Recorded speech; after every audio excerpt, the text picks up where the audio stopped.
Hi, namaste. I'm a small Butli, cricket channel. ಇವತ್ತು ದೆಹಲಿ ನಮ್ಮ ದೇಶದ ಕ್ಯಾಪಿಟಲ್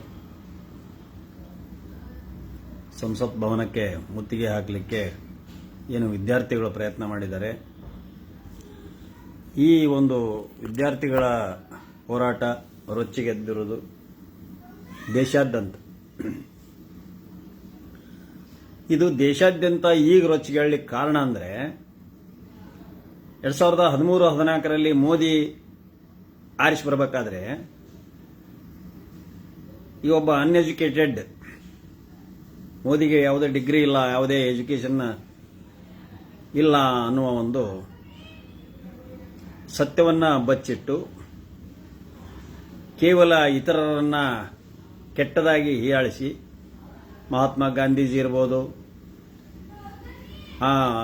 ಬೇರೆ ಬೇರೆಯವರಿರ್ಬೋದು, ಅನೇಕರನ್ನ ಅವರ ಒಂದು ಗೌರವಕ್ಕೆ ಧಕ್ಕೆ ಬಂದು ಅವರೊಬ್ಬ ಸುಳ್ಳುಗಾರರು, ಅವರು ಈ ದೇಶ ವಿರೋಧಿಗಳು, ದೇಶದ್ರೋಹಿಗಳು ಅನ್ನುವ ಒಂದು ಸುಳ್ಳನ್ನು ದೇಶಾದ್ಯಂತ ಬಿತ್ತರಿಸಿ ಅವರ ಅಂಗ ಸಂಸ್ಥೆಗಳು ಏನು ಬೇನಾಮಿಯಾಗಿ ಇದನ್ನು ಮಾಡಿದ್ರಲ್ಲ,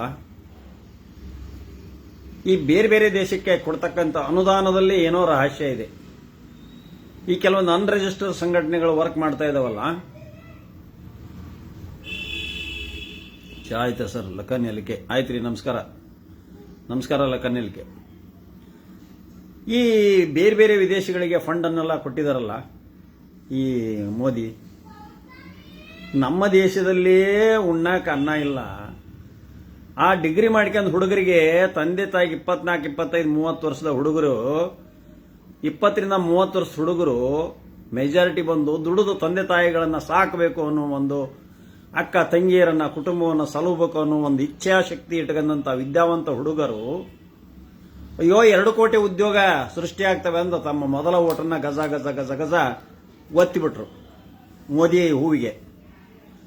ಮೋದಿ ಹೂವು ಇಷ್ಟೆಲ್ಲ ತಗೊಂಡು ಸರ್ವಾಧಿಕಾರತ್ವ ಮಾಡ್ಕೊಂತ ಬೇರೆ ಬೇರೆ ದೇಶಗಳನ್ನ ಮಾಡಿ ವಿಲಾಸಿ ಜೀವನ ಕಳೀತಾ, ಥೈಲ್ಯಾಂಡ್ ಅಣಿಬೆ ತಿಂತ, 8,400 ಕೋಟಿ ವಿಮಾನದಲ್ಲಿ ಹಾರಾಡ್ತಾ, ಈ ವಿದ್ಯಾರ್ಥಿಗಳಿಗೆ, ರೈತರಿಗೆ, ವ್ಯಾಪಾರಸ್ಥರಿಗೆ, ಮಹಿಳೆಯರಿಗೆ ಅನ್ಯಾಯವನ್ನು ಮಾಡ್ತಾ ಸರ್ವಾಧಿಕಾರದ ಧೋರಣೆಯತ್ತ, ಪ್ರಜಾಪ್ರಭುತ್ವ ಅನ್ನೋದ ಅರ್ಥವನ್ನು ಗೊತ್ತಿಲ್ಲದೆ, ಸಂವಿಧಾನ ಮತ್ತು ಕಾನೂನಿನ ಅರ್ಥ ಗೊತ್ತಿಲ್ಲದ ಮೋದಿ ಏಕಚಕ್ರಾಧಿಪತ್ಯವನ್ನ ಮಾಡಿ ಕೊನೆಗೆ ಈ ಸಂವಿಧಾನವನ್ನು ಸಹ, ಒಂದು ಪ್ರಜಾಪ್ರಭುತ್ವದ ಕಲ್ಪನೆಯನ್ನು ಸಹ ಕಳೆದು ಸರ್ವಾಧಿಕಾರದ ಕಡೆಗೆ ಹೋಗ್ತಕ್ಕಂಥ, ಅಧಿಕಾರಕ್ಕೆ ಅಂಟಿಕೊಳ್ಳುವಂತಹ ಕೆಲಸ ಕಾರ್ಯಗಳು ನಡೀತಾ ಇರುತ್ತವೆ.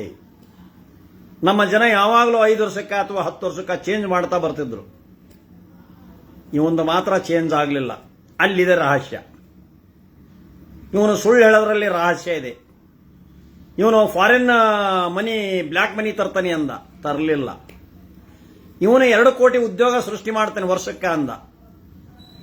2 ಕೋಟಿ ಅಲ್ಲ, 1 ಲಕ್ಷನೂ ಮಾಡಲಿಲ್ಲ. ಇನ್ನು ಗೌರ್ಮೆಂಟ್ ಸೆಕ್ಟರ್ಸ್, ಅಲ್ಲಿ ಉದ್ಯೋಗ ಸಿಗಂತ ಸೆಕ್ಟರ್ಸ್ಗಳನ್ನೆಲ್ಲ ಪ್ರೈವೇಟ್ನರಿಗೆ ಮಾರಿ ಕುಂತುಬಿಟ್ಟ. ಇವನಿಗೆ ಯಾವುದೇ ಒಂದು ಇದು ಇಲ್ಲ. ಹೆಣ್ಣು ಮಕ್ಕಳ ಬಗ್ಗೆ ಕನಿಕರ ಇಲ್ಲ, ವಿದ್ಯಾರ್ಥಿಗಳ ಬಗ್ಗೆ ಕನಿಕರ ಇಲ್ಲ, ವ್ಯಾಪಾರಸ್ಥರ ಬಗ್ಗೆ ಕನಿಕರ ಇಲ್ಲ, ರೈತರ ಬಗ್ಗೆ ಕನಿಕರ ಇಲ್ಲ. ಯಾರು ಸತ್ರೇನು, ಯಾರು ಹೋದ್ರೇನು. ಇವನ ಹಣೆ ಬರಕ್ಕೆ ಪುಲ್ವಾಮಾ ದಾಳಿಯಲ್ಲಿ 42 ಜನ ಸೈನಿಕರು ಸತ್ತರೆ ಇವತ್ತೂ ಕೂಡ ಯಾರು ಕಾರಣ ಅಂತ ಕಂಡಿಡಿಯಕ್ಕಾಗಿಲ್ಲ. ಇವಂದೆಲ್ಲ ಇದೆ, ಏನಿದೆ, CBI ಇದೆ, ಇನ್ವೆಸ್ಟಿಗೇಟಿಂಗ್ ಇದು ಇದೆ, ಇಂಟೆಲಿಜೆನ್ಸಿ ಇದೆ, ಬೇಹುಗಾರಿಕೆ ಇದೆ, ಇಂಟರ್ನ್ಯಾಷನಲ್ ಅಫೈರ್ಸ್ ಅದಾವೆ. ಹಾಗಿದ್ದೂ ಕೂಡ ಪುಲ್ವಾಮಾ ದಾಳಿ ಮಾಡಲಿಕ್ಕೆ ಏನು 350 kg RDX ಎಕ್ಸ್ಪ್ಲೋಷನ್ ಸಬ್ಸ್ಟಾನ್ಸ್ ಬಂತು ಒಳಗೆ, ಅದು ಸೈನಿಕರ ಹಟ್ಟಿಗೆ ನುಗ್ಗತಿ ಅಂತ ಅಂದ್ರೆ, ಸೈನಿಕರ ಇರ್ತಕ್ಕಂಥ ರೆಸಿಡೆನ್ಸ್ಗೆ ನುಗ್ಗಿದೆ ಅಂತ ಹೇಳಬೇಕಾದ್ರೆ ಇವರ ಬೆಂಬಲ, ಇವರ ಆಡಳಿತ ಪಕ್ಷದವರ ಬೆಂಬಲ ಇಲ್ಲದೆ ಏನು ನಡೆಯಲಿಕ್ಕೆ ಸಾಧ್ಯ ಇಲ್ಲ. ಇಂಥ ಗಿಮಿಕ್ಗಳನ್ನು, ಇಂಥ ದೇಶದ್ರೋಹಿಗಳ ಕೆಲಸಗಳನ್ನು ಕಂಡುಹಿಡಿಯೋದಲ್ಲ ಅಂತ ಹೇಳಿದ್ರೆ ಇವನೆಂತ ಪ್ರಧಾನಿ? He is unfit to hold the office of the Prime Minister. He is unfit fellow. As I am one of an advocate and studied the Indian Constitution, he is unfit fellow. He is failed to respect the ideals of the Constitution. He failed to respect the Constitution and law. He failed to obey the Constitution and the laws. So that he is unfit fellow. ಇವತ್ತೇನು ವಿದ್ಯಾರ್ಥಿಗಳ ಮೇಲೆ ದೌರ್ಜನ್ಯ ನಡೆದಿದೆ, ಇವತ್ತು tear gas cell ಅನ್ನ ಇದು ಮಾಡಿದ್ದಾರೆ,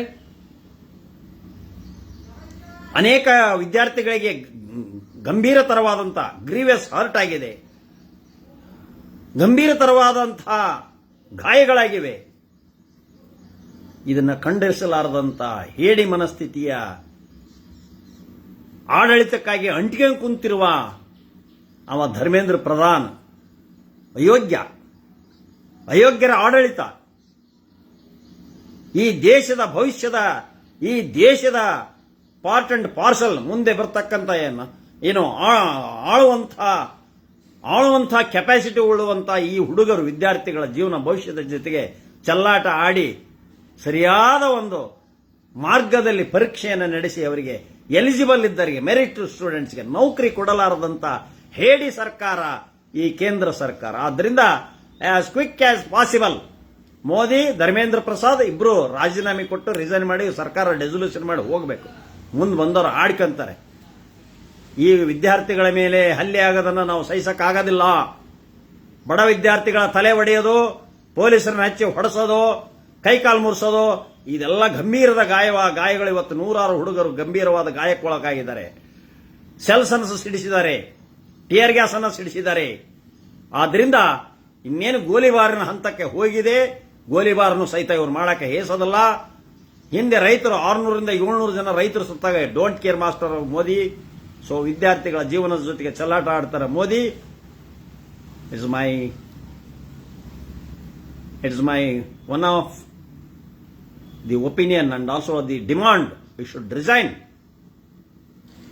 ಈ ದೇಶವನ್ನು ಆಳಲಿಕ್ಕೆ ನೀನೊಬ್ಬ ಅನ್ಫಿಟ್ ಇದ್ದೀಯಾ, ಆದ್ದರಿಂದ ರಿಸೈನ್ ಮಾಡಿ ಹೋದ್ರೆ ತುಂಬಾ ಒಳ್ಳೇದಾಗ್ತದೆ. ಈ ದೇಶ ಉಳಿತದೆ, ಈ ದೇಶ ಉಳಿತಿದೆ. ಅಲ್ಲಿ ಹೋಗೋದು ಯಾರಿಗೆ 18 ಲಕ್ಷ ರೂಪಾಯಿದ್ದು ರಿಂಗ್ ಕೊಡೋದು, ಯಾರ ಲೇಡೀಸ್ಗೆ, ಇನ್ಯಾವುದೋ ಲೇಡೀಸ್ಗೆ ಮೆಲೋಡಿ ಚಾಕ್ಲೇಟ್ ಕೊಡೋದು. ಈ ಹುಡುಗರಿಗೆ ಏನು ಈ ಹುಡುಗರಿಗೆ ಇದೇನಾ? ಲೇ ರಾಜಣ್ಣ ಗೋಪಿ, ನೀನು ಬಿಜೆಪಿಯನು, ನೀನು ಹಿಂದೂ ಸಂಘಟನೆದನು. ನಾವು ಹುಡುಗರ ವಿದ್ಯಾರ್ಥಿಗಳ ಬಗ್ಗೆ ಮಾತಾಡ್ತೇವೆ, ಸಿಜೆಪಿ ಪಾರ್ಟಿ ಮಾತಾಡ್ತಲ್ಲ, ವಿದ್ಯಾರ್ಥಿಗಳ ಬಗ್ಗೆ ಮಾತಾಡ್ತೇನೆ. ಹೊಟ್ಟಿಗೆ ಅನ್ನ ತಿನ್ನೋದಿದ್ರೆ ಅದನ್ನ ಡಿಲೀಟ್ ಮಾಡು, ಇಲ್ಲಾಂದ್ರೆ ಮೆಟ್ಟರಿಂಗ್ ಹೊಡಿತಾನ ನನ್ನ ಎದುರಿಗೆ ಬಂದ್ರೆ. ನೀನು ಸಿಜೆಪಿ ಪಕ್ಷ ಬರಬಾರ್ದ? ಏನ್ ನೀನೇನು ರಿಜಿಸ್ಟರ್ ಮಾಡಿಸಿದ್ಯಾ ನಿಂದ ಸಂಘಟನೆನ? ಮಂಗ ಮತ್ತು ಫೋಟೋ ಹಾಕ್ಯಂದ ನಾನು. ನಾಚಿಲ್ದವನೇ, ನೀನು ಅನ್ಫಿಟ್ ಅದೇ. ನಮ್ಮ ದೇಶದ ಚಿತ್ರ ಹಾಕೋಣಕ್ಕೆ ನೀನು ಅನ್ಫಿಟ್, ನೀನು ದೇಶದ್ರೋಹಿ. ನೀನು ನಿಮ್ಮ ಮೋದಿ ಹೇಳ ಮುದುಕ ಅಂತ. ಮೋದಿ ಮುದುಕ, 75 ವರ್ಷ ಮುದುಕ. ನಾನಲ್ಲ ಮುದುಕ, ನೋಡು ನನಗೆ ಚಿಗುರು ಮೀಸಿ ಅದಾವು. ಲೇ ರಾಜಣ್ಣ ಗೋಪಿ, ಹುಚ್ಚು ನನ್ನ ಮಗನೇ, ಹೋಗಿ ನಮ್ಮ ದೇಶದ ಭಾರತಾಂಬೆಯ ಫೋಟೋ ಹಾಕಂದದ. ನೀನು ಅನ್ಫಿಟ್, ನೀನು ಅನ್ಫಿಟ್ ಫೆಲೋ. ನಮ್ಮ ದೇವರ, ನಮ್ಮ ಭಾರತ ಮಾತೆ ತಾಯಿಯ ಫೋಟೋವನ್ನು ಹಾಕ್ಯಳಿಕೆ ನೀನು ಅನ್ಫಿಟ್. ನಿನ್ನ ಹಾಕ್ಯ ಗಂಡಸಾದ್ರೆ ನಿನ್ನ ಫೋಟೋ ಹಾಕ್ಯ. Rascal Rajanna Gopi, you are anti national. ನೀನೊಬ್ಬ ಟೆರರಿಸ್ಟ್ ಇದ್ದಂಗೆ, ನೀನು ಯೂಸ್ಲೆಸ್ ಫೆಲೋ.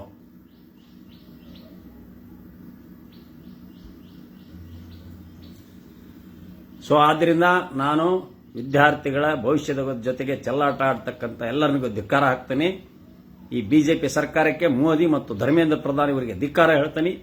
ಅದಲ್ಲದೆ ಇವರು ರಾಜೀನಾಮೆಯನ್ನು ಕೊಡಬೇಕು.